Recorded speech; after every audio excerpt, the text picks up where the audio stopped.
Welcome to another episode of the Get Out Some podcast. I'm your host, Seamus T. Quinn, and today I'm joined by head coach of Sporting Jacks, right, in Jacksonville, Florida. And so today's guest is Steve Jungbluth. Steve, thanks for hopping on. Thanks for having me, Seamus. I appreciate it. Definitely. So good. So off air, Steve and I were talking. We haven't met before. This is our first time connecting and talking together, but we share some small world connections. We both went to UMass Amherst, swam for Russ Yarworth, and we've both coached at Amherst College, small liberal arts college right there in Amherst next to UMass. And we have both coached under Peter Solomon. So some small connections. Quite a few connections there. Small world indeed. Small world. Yeah. But very cool to chat with you, to connect with you. And yeah, let's get right into it. So can you tell me the story of how you got involved with coaching at Amherst College as a UMass Amherst grad student? Yeah. It's funny. A minute ago, you were mentioning Peter Solomon and his wife and how she's responsible for getting me into coaching, and she probably was. So I was doing my graduate work at UMass, and me and my friend Ed Melanson, who was doing his PhD, we went to get a sandwich at a deli. Must have been August or so, and September. And Peter was sitting there having lunch with his wife, and he knew my friend Ed better than he knew me. He knew of me, and I knew of him. And he said, "Ed, I just got off from hiking the entire Appalachian Trail from Atlanta to Maine. And I get back in the office and they tell me I got $1,000 to hire an assistant coach. You want a job?" And Ed said, "I can't, I'm too busy with my PhD work, but maybe Steve would." And he goes, "Steve, what do you say? You want to coach?" And I was like, "Yeah, great." He goes, "Great. We start November 1. All right, I'll see you there." Let's say that's early September. Yeah. I had no contact, no communications with Peter between that moment and November 1 at 4:00 when I rolled into a team meeting on the pool deck. And I looked and the whole team is there and they're all like cheering because I showed up. I was like, they were already there. Yeah. And I kind of whispered to Peter, and he goes, "Oh, I'm glad you're here." I whispered in his ear, I go, "I didn't know I still had the job." And he looked at me and he goes, "I didn't know if you were going to still take the job," because we just hadn't communicated at all.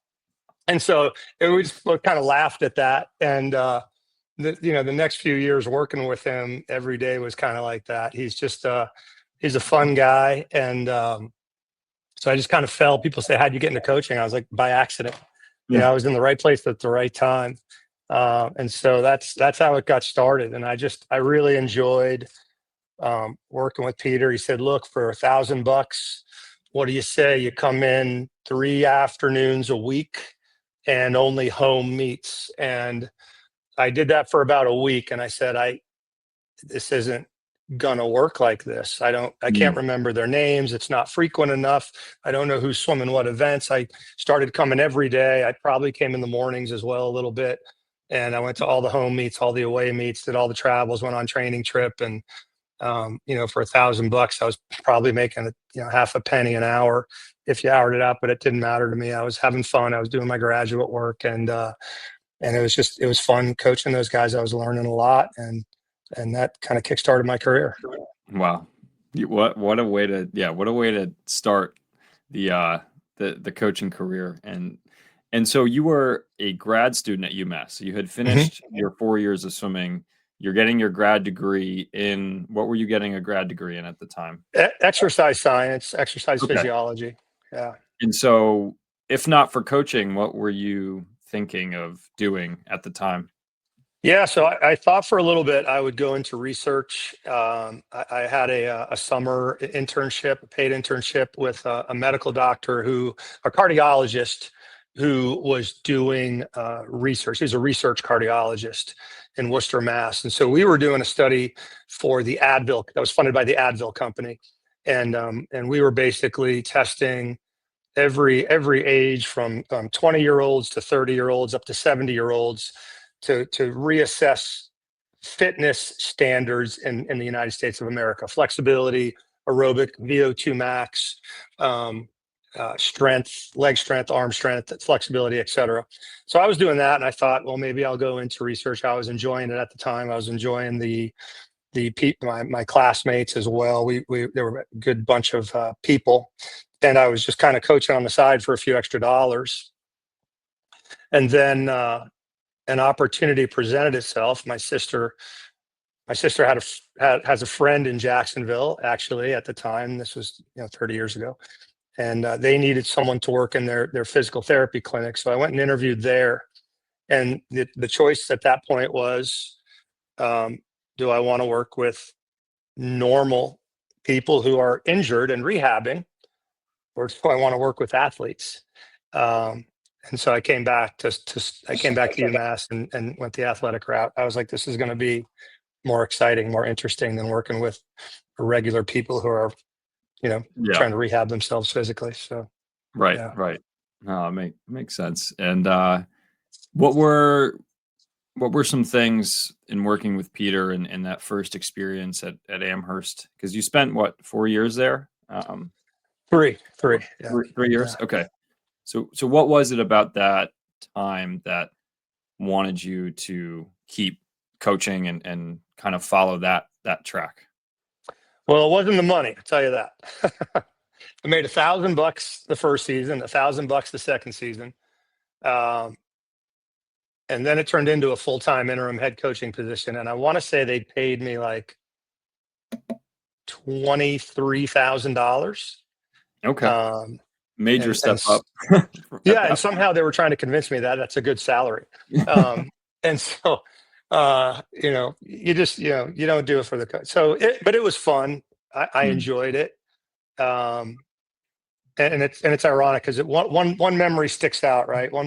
Different memories stick out over the years, right? And I remember this one time I was with some of the UMass swimmers and some of the gymnasts at UMass.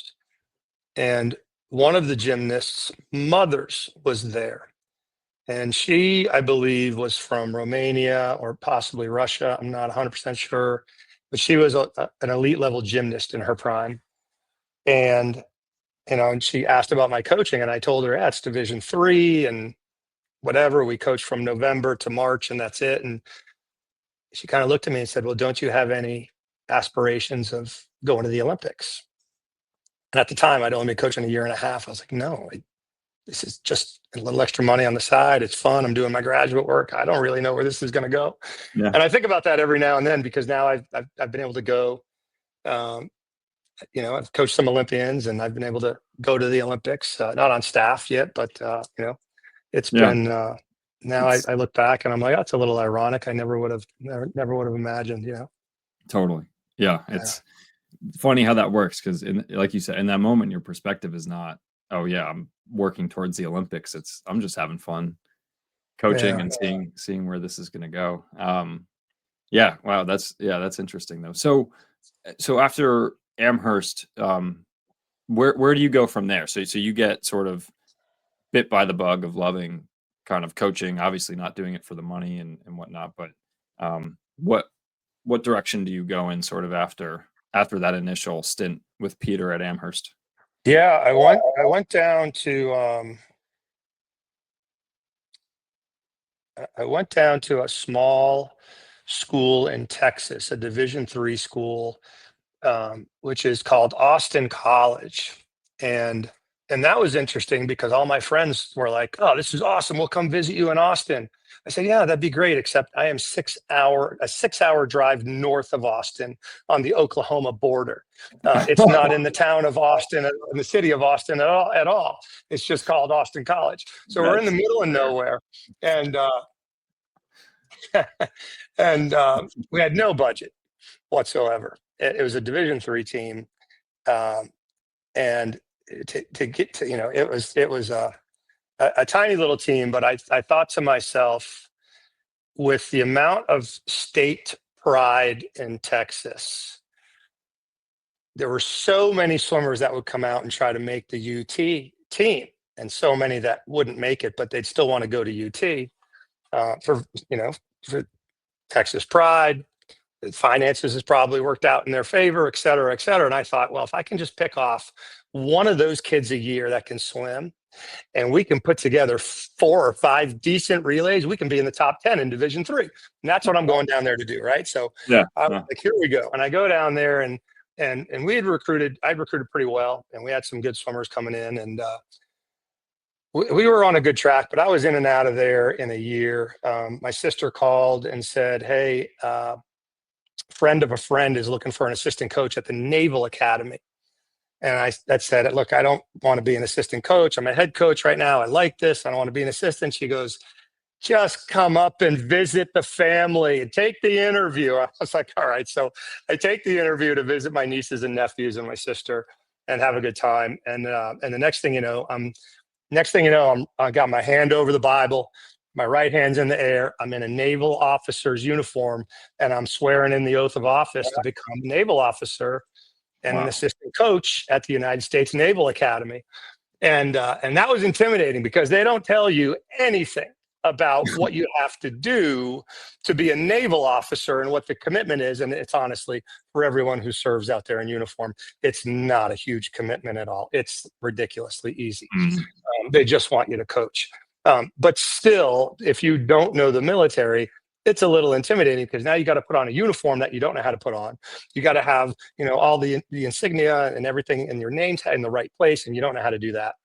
And you got to stand for inspection, and you don't know what's going on there either. It's such a so you're just trying to get through your day without having to put on the officer's uniform. If I can just stay in my coaching shirt all day, it's a good day. But I really enjoyed that opportunity, and I really embraced being a part of the Navy. And that it was only 3 years because the way the Department of Defense set up that job, they said to the academy, look, we'll give you more money, but here's that it comes in the form of an officer's billet. So you can hire someone to be an assistant coach, but they're going to be an officer. They'll make more money than what you could pay them as a civilian. But in 3 years, they're out. Oh, okay. They're out because they don't train you. They don't put you through boot camp. They don't put you through officer candidate school.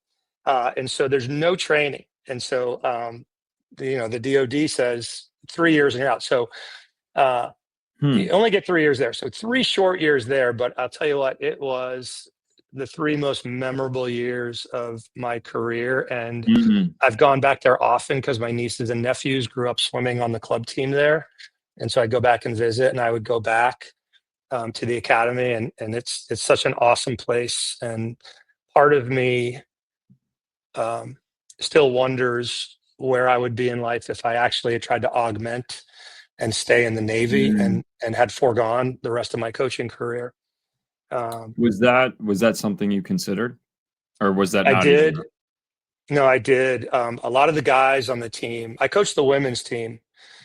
But my best friend was the coach on the guy who was the assistant coach for the men had become my best friend, even to this day. And who is that? That's McGee Moody. And McGee went on to coach at William and Mary, and then at the University of South Carolina for many years. And we talk all the time. And he's a great friend and a great coaching resource to have. And because of our friendship and that we would talk every day. And I knew a lot of the guys on the team pretty well, even though there were separate programs. And a lot of the guys were like, hey, coach, you should stay in and go SEALs. And I'm thinking, how tough do they think I am? Like, there's no chance I could go SEALs. A, I'm over the age requirement. I'd have to get an exception. And B, I am not in that good of shape. And nor am I that tough.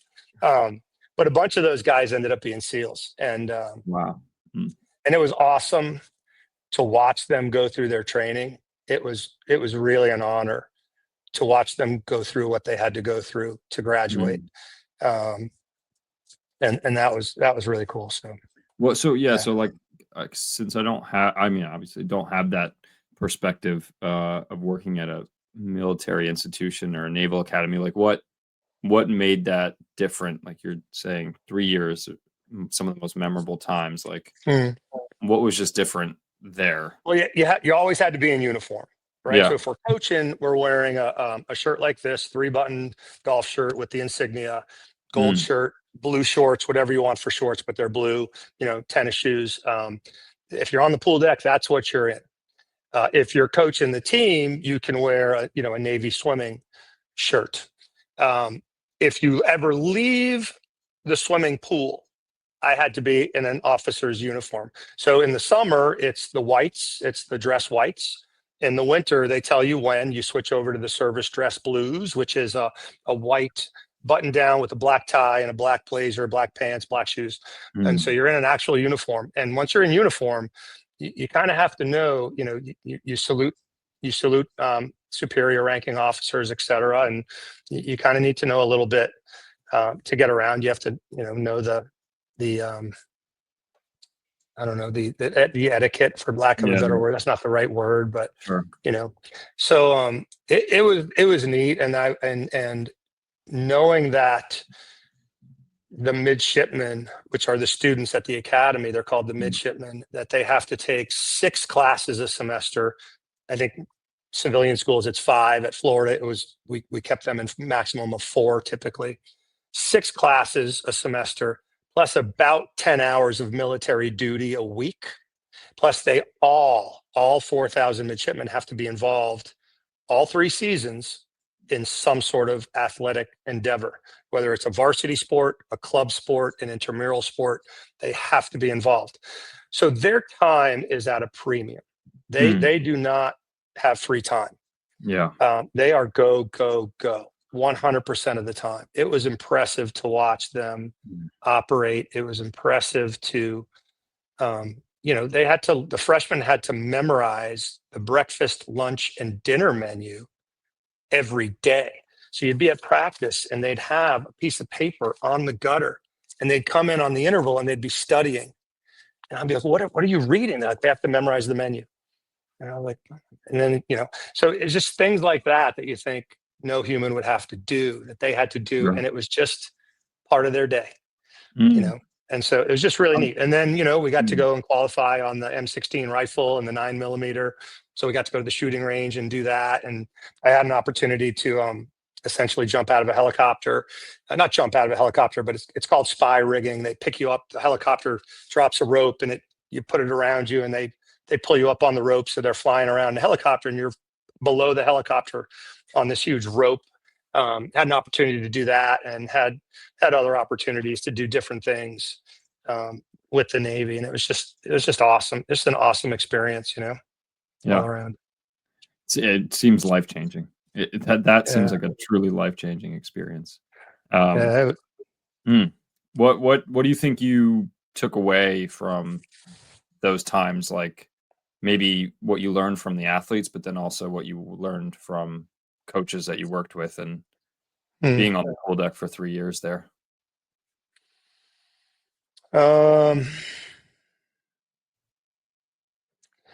I learned from the athletes that, swimming, we won the conference title one year. And that was, they had won many years, but we hadn't won in a few years in a row. And so we won. And so that was exciting. And as a coach, at certain levels, right, that's the pinnacle, the conference championship meet, if you're not taking a team to NC2As. Sure. And so that can be the pinnacle for many coaches. And the women on the team were excited. But then I went to graduation. And then I saw those same women after they threw the midshipman cap in the air and got to put on the officer's uniform. And the joy, the excitement, the elation was on a whole nother level. And I had never imagined it would be like that. And it was just eye-opening to know that point in time, getting through those 4 years, was the big challenge. Swimming was an easy part of their day. Yeah. That was the normal part of their day. That was the easy part of their day. Getting through everything else was the challenge. And so that was an eye opener there. And then the fact that I just felt like those kids could handle anything. Yeah. There's an informal little saying. I don't know how many people know this, but the coaches, at least, they'd say, when you're a midshipman, when you're done, you go into the Navy. Sometimes they get temporarily assigned duty, meaning they don't go to flight school, they don't go to their sub, they don't go to their ship just yet. So they're temporarily assigned at the Naval Academy. So we call them a TAD, temporary assigned duty ensign, TAD ensign. And the coaches would say, you give me 3 midshipmen and I can rule the world. But give me an army of TAD ensigns and I can't get anything done. All right, because they as students they were just go go go go go go go, and then when they're done, it's like it's a big sigh of relief. They want a little break, but Right. yeah. Man. And then the coaches, I don't know, I felt like I learned so much. My memories are that, quote unquote, every day I go on a run with McGee, the men's assistant coach. And it wasn't every day, but it was often. And I'd say 90% of the time we were just talking swimming. Yeah. We'd go for a half-hour run, 45-minute run, and just talk training. What are you doing today? What are you guys doing today? What are you going to do with this guy? What are you going to do with that? It's just, it was like being immersed, at this high-level swim camp for 3 years every day. He was passionate about coaching and being a better coach, producing better results, and I was too. And we were just hungry to try to learn as much as we could. So that was just a blast. Yeah. So I don't even know one thing in particular. It was just a lot of things. Just that, the day to day and having that like bond with another person who's in it with you. Yeah. Interesting. Well, it really sounds formative, life changing. And so then after Navy, you go to Colgate. So talk about that time and sort of that move from the Navy to being a head coach again at another Division I school in the same conference. Yeah. So after 3 years in the conference, I knew, all the times from all the other teams. Colgate was always 6th in the conference, 7th in the conference. And the inside scoop was that they're going to implement scholarships. And until this point in time, no one in the conference had scholarships. And the rumor was that we were going to get a couple of scholarships on the women's side. And so I thought to myself, well, this is being in the right place at the right time if I can get this job. And so I went up there and we had a little bit of scholarship money on the women's side. And I didn't want to live in upstate New York. I had no family up there. It's winter almost year round. And the town only has, I think, 3,000 residents in it. And so for, someone who's 27, 28, 29 years old, it's like, this is not the ideal setting. So, No. as arrogant as I was, I thought I'll be in and out of here. We'll win in 2 years and I'll be out of here in 3 years with a better job. Well, 2 years turned into 3, turned into 4, turned into 5, turned into 6. And, I think 7 years later, I was still there. But we were able to win, and that was fun. And I could tell for the first 4 years that we were on track, even though we were not very good. We were 6th in the conference when I got there. We were on the right track to be able to win, 4 or 5 years later, which we finally did in 2008 and then 2009. And so that was interesting. That was the first time I had to, the first coaching job I had where I had full-time assistant coaches. So I had to learn for the first time how to delegate. And that was a tougher challenge than I thought it was going to be.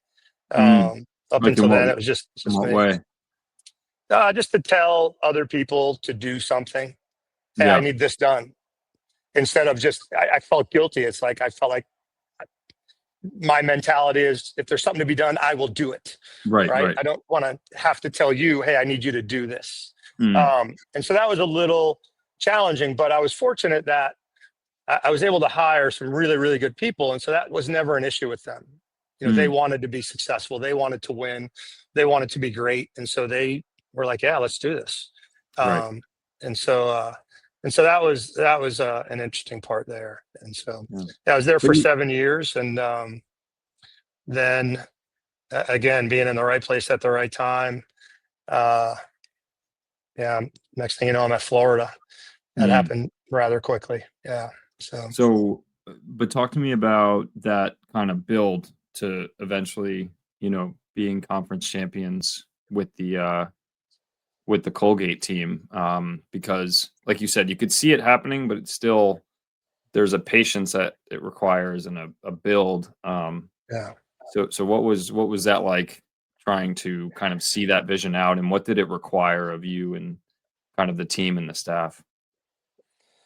Yeah. It's funny. One of my best first recruits was named Casey Reams, and Mm, Casey should have went to, I think it was Notre Dame or some other much bigger, more established program than Colgate. sure. And I convinced her to come to Colgate, and she already had the school records in the breaststrokes before she ever stepped foot on campus, I think. And so I convinced her to come because I said, hey, we're going to win. We're not very good now, but we're going to win. Trust me. Yeah. And I'll never forget the banquet that year after we finally won her senior year. And she got a bold personality. And when I was done talking at the banquet and thanking everybody, she said, hold on a second. She comes up and grabs the mic out of my hand, like unannounced. And I was like, oh boy, I don't know what Uh-oh. we're in for now. But if it's Casey, it could be anything. And she said, she goes, Steve recruited me because he said he promised we would win. And that's why I came here. And she said, I remember, I think she said my junior year, I came into the office and I said, what the hell, Steve? We're still losing. You promised we were going to win. And she said, that's when you said, Casey, look around you. It's happening. And her senior year, we won. And she goes, you were the only one who saw it coming. And I think it is a lot like that. It's difficult to have the vision, especially when you're getting crushed at various Right. meets where that, hey, in 2 or 3 years, we're going to be handling this team pretty well, and we're going to be winning these meets. It's very difficult. At first, it feels like you're trying to move a mountain and you're getting nowhere, and you're just getting crushed every day. And you just got to keep coming back. And I remember going into the office on a Sunday morning saying, I got to do this one project. It's going to be 2 hours and I'm out of here. 8 hours later, I was leaving the office going, okay, that was a quick day. And I looked at the clock and I'm like, I went right through lunch and it's dinner time and I've been here all day. Right. And it was just years of that and years of most people not being able to see the progress because you don't necessarily see it in the results.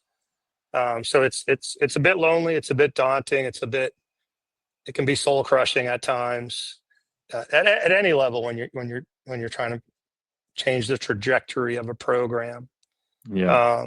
But then once we started winning and people saw it, then everyone wants to be a part Of of course. it. Yeah. The I was gonna ask. naysayers go away. Yeah. I was gonna ask, like, is it worth it? Yeah, because honestly, even after I've gotten to coach some very high level swimmers at Florida, Mm, and even in my just the sprint group, which I was largely in charge of. yeah. I don't want to say in charge of, but when we would split up, that was the group that Steve would have to handle. And within that group, I think at the end of my career, I had all 10 of the fastest male sprinters in the history of Florida in the 50. Mm, 9 out of 10 swimmers on the top 10 list in the 100 free were people that came out of my group. I want to say 6 or 7 in the 100 back, 6 or 7 in the 100 fly, and maybe 5 or 6 in the 100 breaststroke.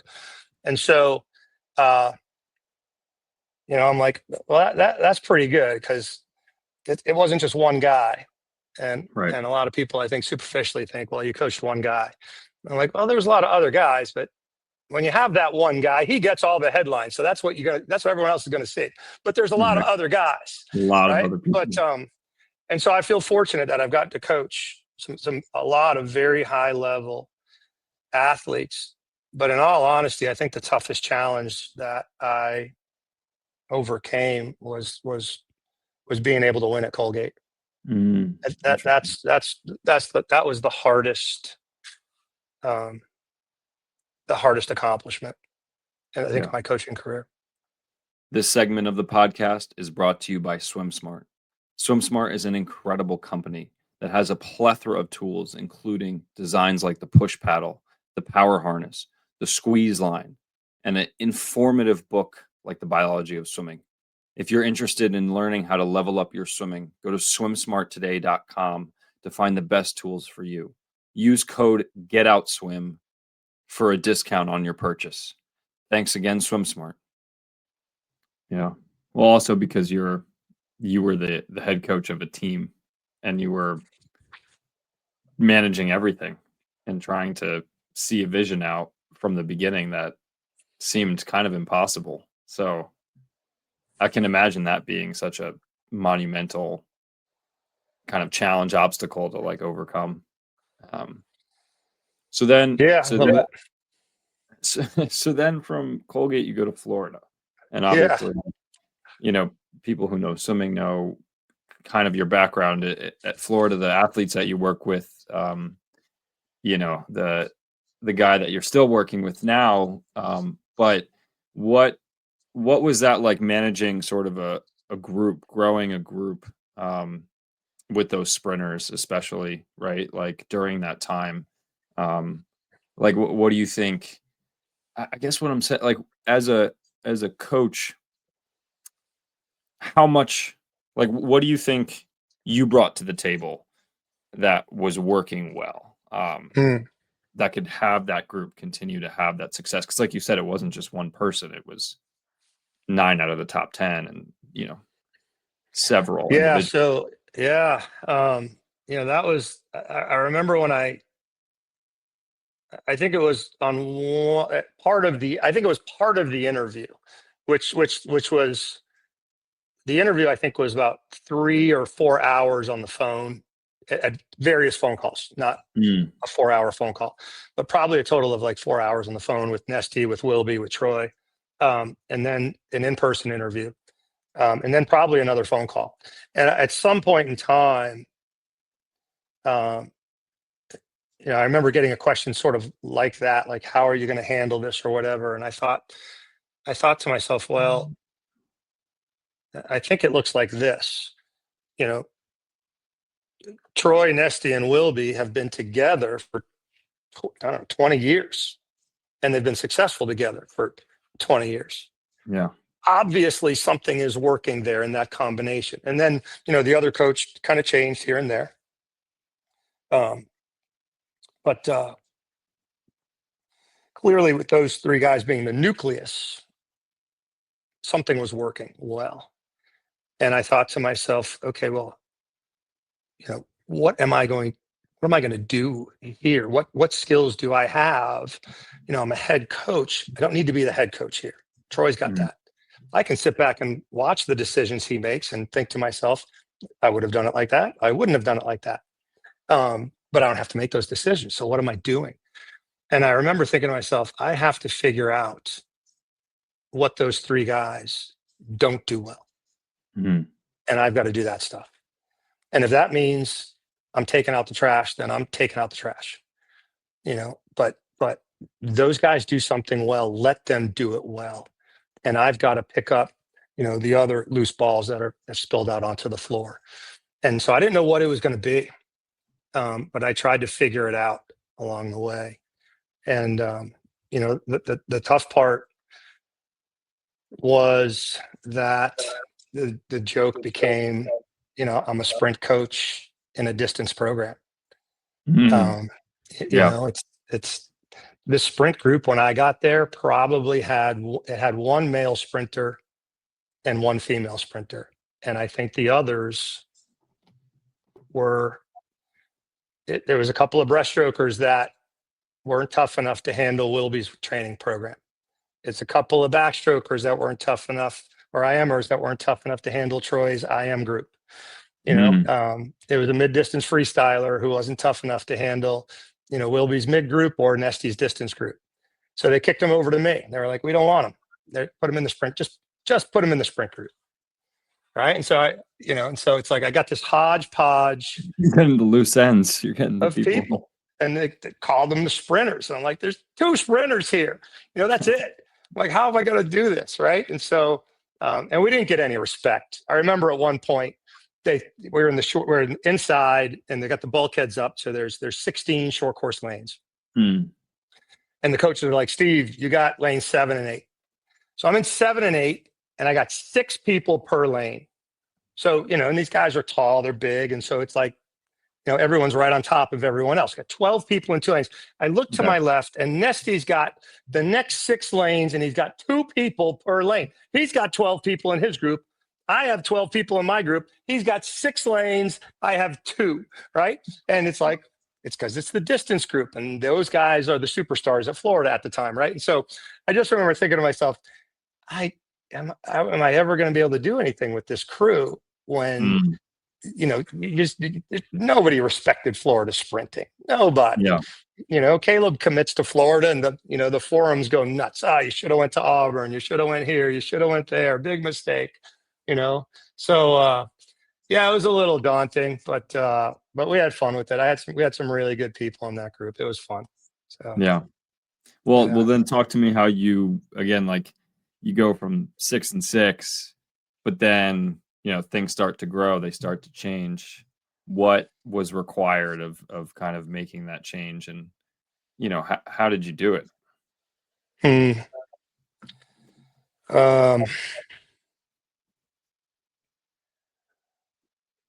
Well,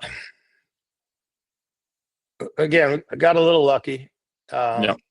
Had a girl named Sarah Bateman, Mhm. who was from Orlando. She's Icelandic, has Icelandic citizenship, and so she was also an Olympian. Um, and she was our best sprinter, who was in the sprint group. And there were other sprinters who were, I'd say, just as good, if my memory serves me correct, but they were in the mid group. And we got Sarah to break the school record in the 50, and maybe I can't remember if she broke the 100 or not, but she broke the 50 every year. And so I think I started to garner a little bit of respect from the coaching staff because of that. And then we had this walk on when I first got there, this walk on Brad DeBoard. And it's funny how our two paths were so similar. Brad was this walk on who did not swim his junior year out of high school. He wasn't heavily recruited out of high school. He comes to Florida, and I didn't know it at the time, but he told me years later he was thinking about quitting swimming every day his freshman year. Mm. None of the guys respected Brad. He's an engineer, 4.0 student. The cool kids wouldn't return his text messages. They wouldn't say hello to him. Mm. Until January, when Brad popped one of the fastest times in the conference. And then all of a sudden, the cool kids came over saying, "Hey, Coach Steve, are we going to put Brad on the relay?" And I was like, "Well, probably, since he's ranked 10th in the country now, we'll probably do that. Probably a good idea." Yeah. But they didn't, they never gave him credit. We kind of saw this coming. So Brad gets better and better every year. And we worked together for 4 years. And because he was an engineer, he missed a lot of practice time. And so I had to do a lot of one-on-one training with Brad. And so I feel like he probably helped my career. He probably taught me how to become a better sprint coach. Mm. Probably more so than I taught him how to be a great sprinter. His senior year, he ended up being the fastest guy in the country, broke the school record. I'll always remember his sophomore year. He won the SEC title in the 50. And I didn't think much of it. And my best friend comes over to me, McGee, and he says, "Hey, man, do you have any idea how significant this is? And I was like, what are you talking about? He goes, go and look and find out when the last time Auburn lost the 50 at the SEC championship. There we go. And I go back and look, and I think it was like 16 years, right? And so, and Brad beat a guy from Auburn, Marcello Cheragini. I'm probably mispronouncing his name. I apologize. So Brad and Marcello had a fantastic rivalry. And they went back and forth. So that was fun. And Brad almost won the 50 free his senior year at NC2As. And that would have been the first time anyone from Florida had won the 50 at the NC2A championship meet. And so that was significant. He was in lane 4. He was undefeated his senior year. He never lost the 50 his entire senior year. He was ranked number 1 in the country the entire year until the finals of NC2As. He lost by 2/100ths of a second. And then a year later, of course, Caeleb comes to school and just annihilates all the records at Florida and does what he does, right? And so the turning point for me was really Brad and Sarah and their success. Their success, I think, probably earned me a little bit more respect just within our community in Gainesville. Right. And that helped to develop me as a sprint coach. So that was that part of the journey there. Yeah. And what was it that you were trying to approach? What was your approach? Because obviously the Florida had established itself as a volume distance-based program that didn't respect maybe the sprinters as much because that just wasn't their bread and butter. What are you doing or trying to implement and learn to get sprinters to that next level within a program like that? Yeah, that was a little tricky. And what I discovered was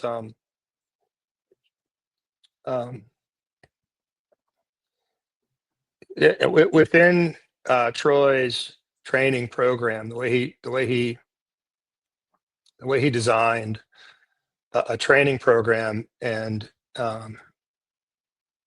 there were periods of the year where he might write out of the 9 workouts a week, he might write 6 of them, and let's say in September and in April at the start of the long course season. Let's take April. So April was a very high volume month, brutal for sprinters. They all knew that there was going to be a Saturday morning where we would go 20 times 400 long course meters on a ridiculously fast send-off. And they would just pray that they would be allowed to wear fins. And some years they could, and some years they couldn't. And so it was a brutally high volume month. And then after that, in that month, let's say, for instance, Troy might write 6 of the 9 workouts, and they were all pretty high volume, aerobic, distance-based. Once we were done with that month, the sprinters' strokes were so destroyed that I felt like my job, my number 1 priority, was to put those strokes back together again. How can I take a stroke that's so trashed? The mechanics are gone. The elbows are dropped. They're not kicking anymore. They're breathing off the wall. How do I put that back together again so that they can swim and feel their stroke and feel like, feel good when they swim? Yeah.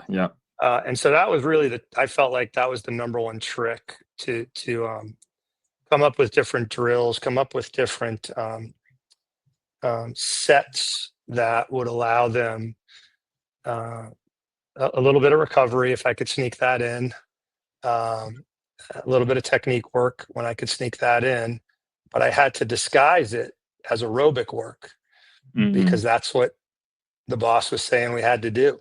If you ever, we're talking with a swimmer in a workout for more than 30 seconds, your boss would be there saying he needs to swim. Go. What are you talking about? Go. Swim. And so we had to figure out ways to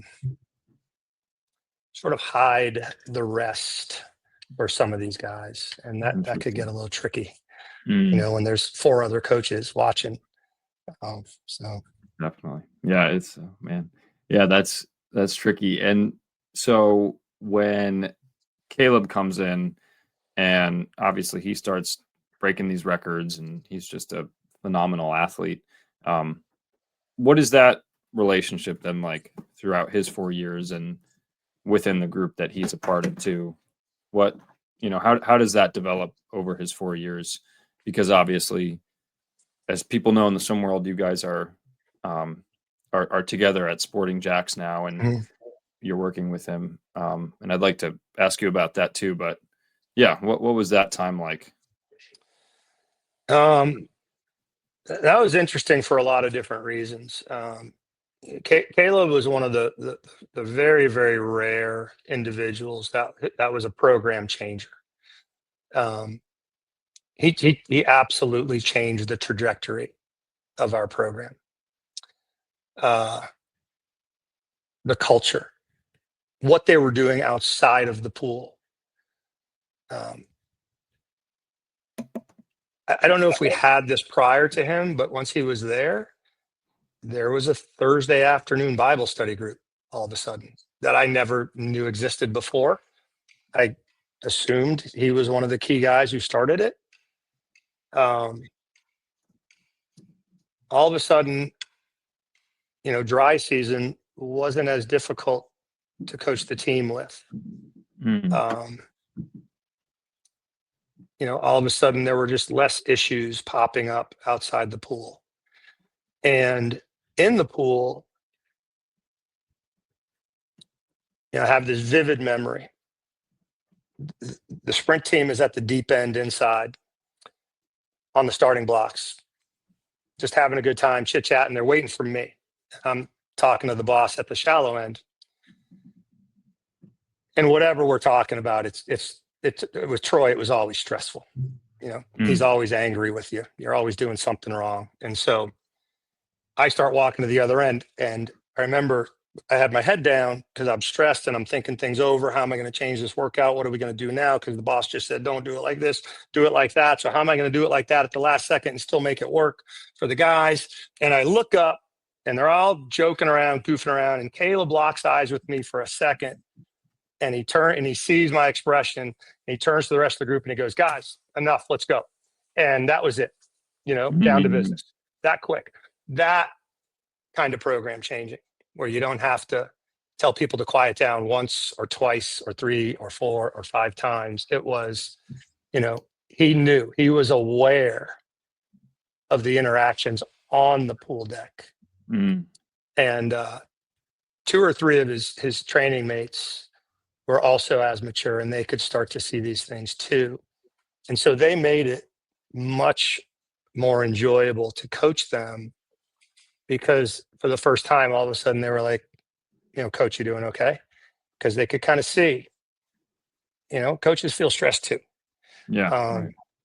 And so he was really a program changer in that regard. And obviously the talent and the times and the records, obviously, that's part of it. But I think much more so than that was his personality, his character, the way his parents raised him. He could lead without saying a word, through his inner strength. And so I think that more so than his times, that's what affected our program and our group. Yeah. Tremendously. Yeah. Amazing.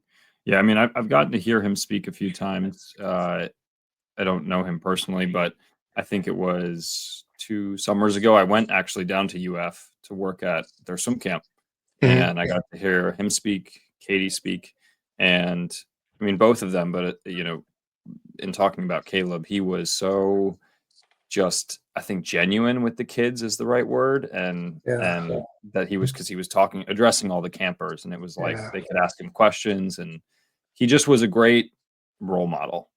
And in my eyes, as someone who's always looked up to athletes, and I just thought, wow, for the kids to see that, what a great role model to have. And And I noticed even at the end of each session, like he would go up and thank his coaches, and he had that ability to connect really well. And I think that's, yeah, that, like you said, kind of a reflection of the way he was raised and an overall character.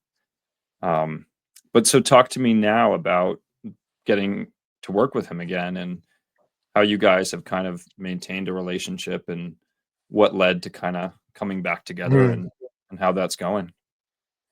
Yeah. Well, we've always stayed in touch. There were a few years where I didn't really work with him. Mm, But you know, I you know, I had this vintage 1985 Jeep, and he had a brand new Toyota Supra. And he's like, "Hey, you want to trade?" And so we traded for a few days, and I got to drive his sponsored car around a little bit. He got to drive my old Jeep, and so we've always stayed in touch. And that's just, again, the person he is, mm, and his family. They've always treated me like family. I'll visit his parents a few times every year and hang out with his dad, and we go shooting on his range at his farm, and they've always been very good to me. And so every now and then he'll reach out. A couple of years ago, he said, "Can I come and talk to you?" I said, "Yeah." So he comes down, and I thought he wanted to hop in I was working in an endless pool with all these cameras, and I thought he was going to hop in and watch some video of him swimming. He was just getting back into the water, mm, and he didn't. We just talked about freestyle for 2 hours, and we didn't even finish the conversation. We had gotten to the recovery, and we said, "Look, we got to call this. We'll pick it up another time." And mm. so we've always stayed in touch, and we think a lot alike when it comes to swimming, and we've always sort of had an easy way of communicating.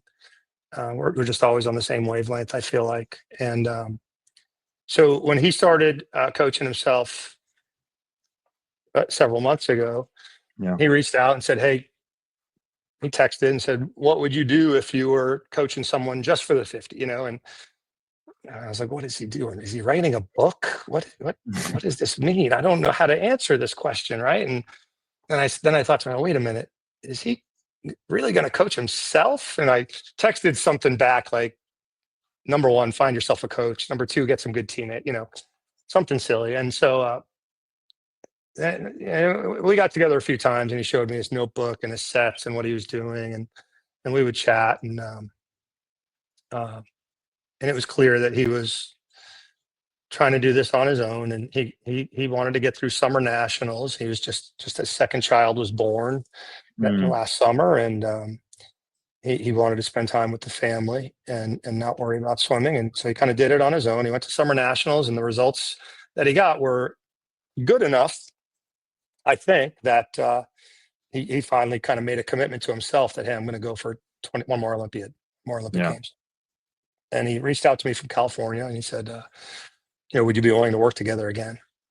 Mm, And we had a few long conversations about how that would look and how that would work, and what are we doing? What are we getting out of this? And yeah, and it worked out. We kind of dotted all the I's and crossed all the T's, and we said, "Okay, let's give this a go." So it's been awesome. We've been working together now this is the 6th week we've been working together. He just goes 4 sessions a week, and uh, it's been fun so far.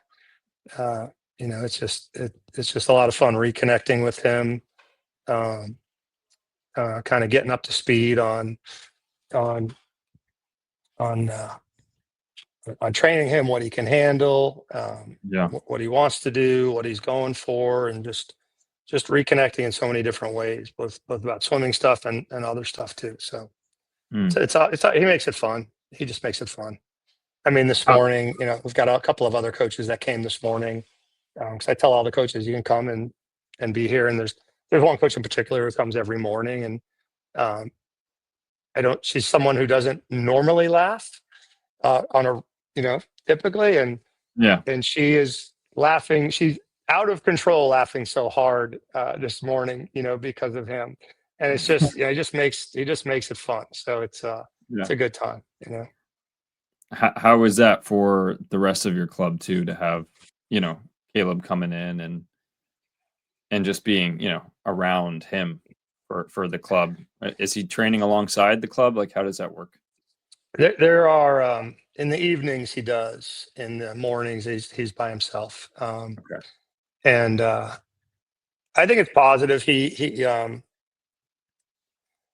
I hope it's positive. I've gotten some feedback from some of the parents, and they say, they've emailed and said, thank you so much. This is inspirational. Like we did a little event, and he spoke to everyone who wanted to come, and there's probably 500 people or so there, and Mm. he spoke to the team, and we got a lot of good feedback from that.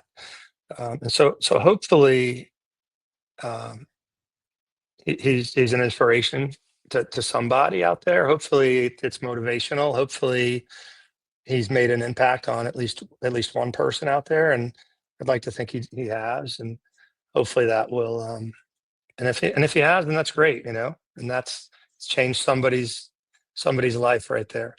Um, Totally. but I think he's got a lot of good messages, not just about his talent, but how he carries himself, how he communicates with his coaches, how he respects his teammates. When he first got here, when he was considering coming up, and we were talking about how this would work, he said, "Look, I didn't even ask him this. I didn't ask him or lead him on to this, but he's out of the blue. He said, if it ever would help you to hop in with the senior group and the national group, if they're doing something that you feel like would benefit me at the same time, I'll hop in and swim with those guys. If Mm. you think that's going to help your program." Like, he offers stuff like that up. And so, hopefully over the next few years, there'll be some more moments like that where, it does help, um, a few more people along the way. Yeah. Yeah, absolutely. So what is your vision for Sporting Jacks and sort of, being in the club world now, the club scene? Yeah. What is that like? Because obviously you've amassed all this college experience working with Yeah. professionals, but like now you're in that club world. So what is that like? Yeah. Well, it's a new learning curve, Mm. and I'm enjoying that challenge again. It's like when I went from Austin College to the Naval Academy, my friends were like, "Are you ready? This is not Division III anymore. It's Division I." And I said, I don't know, but I'll figure it out. Yeah. And we had some success there. And then when I went from assistant coach at Navy to head coach at Colgate, again, my friends who coach say, are you ready for this? And I was like, "Oh, I don't know, but I'll figure it out." And 4 or 5 years later, we're winning conference titles, and we actually sent someone to the NCAA championship meet there. And Mm. uh, and then when I got the call to go to Florida, my friends were like, "Well, are you ready for this?" And I was like, "Look, probably not, but I'll figure this out." Yeah. Right. And I think I have a fairly good argument that I was successful at Florida as well as the other levels. And Mm. I look upon this challenge similarly. Um, I'll be the first one to admit, you know, when this idea came up, I told people, I said, "Look, we can do this, but I've never coached club before. I said, I'll figure it out. If you're behind me, if you're with me, if you can support me on this, we'll figure this out. Mm. It might take a little time, and there's going to be some mistakes along the way, but we'll figure it out." Swimming is swimming, and there's a lot of commonalities between every level. Yeah, there is.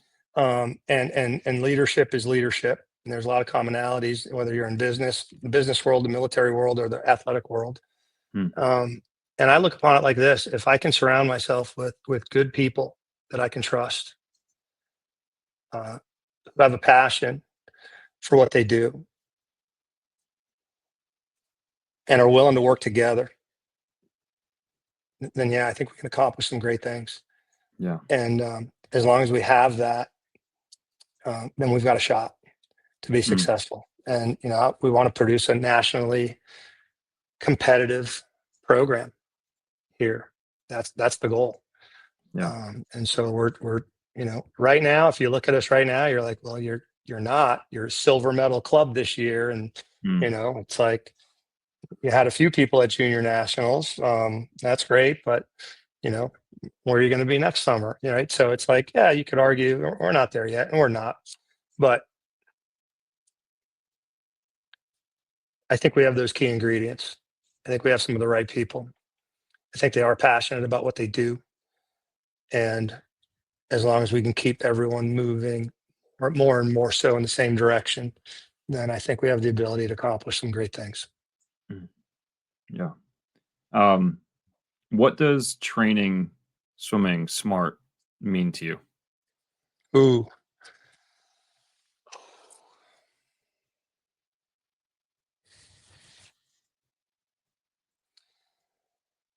That there's always a purpose to whatever the swimmer is doing. Mm. And sometimes that might be to turn the brain off and just feel the water and just move through the water.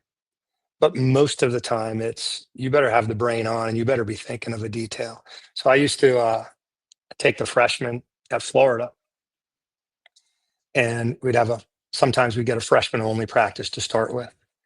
And I'd put them in the water. And the last few years when it was me and Nesty, I'd say, freshman, give me a 200, drill down, swim back. And they'd come in. I'd say, what drill did you do? I did catch up. What were you working on? Next person. What drill did you do? Catch up. What were you working on? No good. Next person. Right. If you sit there and have to think about what your answer is going to be when I say, what were you working on? Then you weren't working on anything. Just go ahead and say, I wasn't working on something. Yep. If you were working on something, you're going to say right off the bat, my catch, my stroke, my recovery, my head position, my body position, my body line, my kick, my pull. I don't care what it is. But you better be working at that level. You better be focused on something, or you are going to get passed up awfully quick. And so to me, I took those moments and I think, okay, if I'm going to insist that they have a purpose when I say drill, then I better have a purpose for every yard that I write in the workout. And so for me, and sometimes that might be going 20 times 400 long course meters on 5 minutes, with no our sprinters at Florida used to have to do the 500 in season, usually October, November, when they're tired and broken down in a non-tech suit, in a brief, and it was brutal. But there's a reason for it, right? As long as there's a reason, then that's training smart. And sometimes my reasons are going to end up being mistakes. And sometimes I'll second guess myself after the fact and go, we're not going to do that ever again. But I'd like to believe that at least I have a reason for what I'm putting down on the paper. Mm. Yeah. What do you think your coaching is rooted in? Like why do you coach? I love I love the moments where there's a win. Mm. And to me, that's going to be at 6 a.m, where freshman Daniel Spas finally eats breakfast before his morning workout, and he has a great workout. Because the last 3 months I've been asking him, did you eat breakfast today? No, coach. Did you eat breakfast today? No, coach. Did you eat breakfast today? No, coach. It's like, well, that's why you're not swimming really well, Daniel. And then finally he comes in and he has a good practice. I go, you eat breakfast today? He goes, I did. And so that's a win. Mm. Or when someone gets something in their technique and you can see it. The other day Caeleb was swimming and we were working on a drill, and then we're doing a swim where he's supposed to, put that detail into the swim. And he picks his head, and I'm smiling ear to ear. I'm shaking my head because the swim looks good, and he's doing what we've been working on for the past hour. He's finally putting it into the whole stroke, and it's flowing. And I'm kind of smiling, and he picks his head up, and he goes, "Thank God you're smiling right now, because that felt good." Right. And it's like, it's a moment like that where to me, that's a win. Mm, It's not a gold medal. It's not an American record. It's not an SEC title. It's not getting someone to the zone team. It's the moment where I see the swimmer learn something, execute something that I know 3 months down the road, 4 months down the 5, 6 months down the road, when I can teach them the other things and put those things together, that's going to result in a better swim. That's going to result mm, in a more efficient swimmer. That's going to result in a faster swimmer, a tougher swimmer. I had a conversation with one of the high school girls 2 days ago at a meet about nutrition and eating before practice. And we must have talked for, I don't know, 15 minutes, her and her mom. And of course, she's a high school girl, so she's scared of me and intimidated. So I get no response whatsoever. And I leave and I'm thinking, I don't know, did that make any difference? I have no idea. Thank God the mom texted me later saying, thank you so much. That was so impactful, blah, blah, blah, blah, blah. And I was like, oh, thank you for sharing that with me, And so that's a win, because hopefully I'm going to get another text from that mom saying, mm, okay, she's making some changes here, right? And to me, that's a win, because a year from now, yeah, that's going to mean some better results for that swimmer. So mm, it's just the moments like that where that, if I can help someone to become a better athlete, whether it's in the pool or out of the pool, that's exciting to me. yeah, totally. I agree. I'm working with varsity kids right now and just teaching them to swim proper freestyle and execute a flip turn. Like, these are wins. These are major wins. And that's awesome. Doesn't that feel great? It's like, Oh, it doesn't matter the level, right? It's like does you not. got someone who's going to be excited. That kid is going to go home Yep, excited and talk about you and how you helped them execute that turn better. And totally. that's changes someone right there. That's awesome. That is Yeah, awesome. yeah. It's such a good feeling. Yeah, he's coming up to me after practice. Thank you, coach. Can't wait for tomorrow. And I'm sitting Yeah. here like, man, that is the best feeling, because that they want to get better, they want to learn. So yeah, Yeah. 100%, 100%. All right, last question for you. Okay. Are you a fan of a get out swim? And if so, do you have a favorite get out swim story? Wait, like your podcast called the Get Out Swim, or like a Get Out Swim in practice to get out? Well, as for the name of the podcast, the Get Out Swim, do That's an you have awesome name. That is yeah. an awesome name. That's a win right there, man. You get my best friends will tell you, I do not give out recommendations easily at all. That's a great name. I'm gonna that's I'll give a 5 out of 5 stars on that name. That's a good Let's job. go. Let's I go. love it. I love it. Am I a fan of the Get Out Swim? I am, and I'll tell you what, the all-time greatest get out swimmer, Alex Lebed. Mm, This poor guy, I don't know how he didn't quit at Florida. He would never be asked to do a get out swim until after the most brutally challenging 400 long course meter IM series at Florida with the distance guys. And they would be grinding and grinding for like an hour straight on this main set. And and the last one would be an all out, last one, fast one, ready to go. And his heart would be in his throat and he'd be breathing and the lactic acid would be pouring out of his head. And that's when Troy would say, Alex, get on the block right now. Go, go, go. Get out, swim. Take your mark, go. And Alex couldn't even talk. He was breathing so hard. And Troy would make him get on the blocks and do a get out swim. It was 5:00. So it didn't matter. We're getting out anyway. But he would make him get up and not only do a get out swim, he had to do a 400 IM every time. In that situation every time. And so years after, I would text Alex Lebed every now and then and just text him, hey, get out swim, 400 IM, ready to go. Right. And, I'm sure his heart would flutter from having flashbacks, because it wasn't once or twice. It was like every other week, this poor guy. Yeah, that was the best get out swim story. Alex Lebed.